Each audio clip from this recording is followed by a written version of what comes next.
فمن تبع هداي فلا خوف عليهم ولا هم يحزنون إن للمتقين إماما। এই পৃথিবীর রাজত্ব করতে গিয়ে যারা আল্লাহর বিধানকে মানবে, وَمَنْ لَمْ يَحْكُمْ بِمَا أَنزَلَ اللَّهُ فَأُولَئِكَ هُمُ الْكَافِرُونَ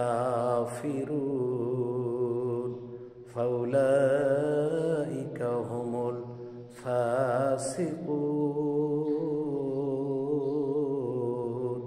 فَأُولَئِكَ هُمُ الظَّالِمُونَ। যারা আল্লাহর সীমা লঙ্ঘন করবে, আল্লাহর বিধানকে যারা জীবনের ব্যক্তিগত থেকে রাষ্ট্র পর্যন্ত মানবে না, অস্বীকার করবে, এরা কোরআনুল কারীমের ভাষায় হলো কাফের, এরা হলো ফাসিক, এরা হলো জালেম। অতএব সর্বক্ষেত্রে আল্লাহর আইন মানা দরকার আছে না নাই? অবশ্যই আল্লাহ তাআলার আইন মানতে হবে জীবনের A to Z পর্যন্ত। এবং আল্লাহ তাআলা এই ব্যাপারে চ্যালেঞ্জ করে আর বলেন, ইনিল হুকমু ইল্লাল্লাহ আলা লাহুল খালকু ওয়াল আমর। পৃথিবী যার, বিশ্ব ব্রহ্মাণ্ড যার, অবশ্যই আইনও চলবে তার।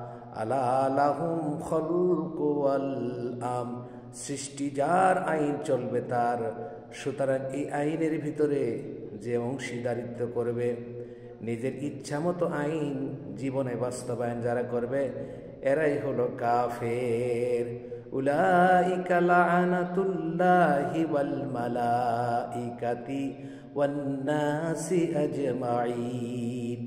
আর এরকম সীমা লঙ্ঘনকারীদের উপরে আল্লাহর লানত আসবে, অবধারিত হবে, কোনো সন্দেহ নেই।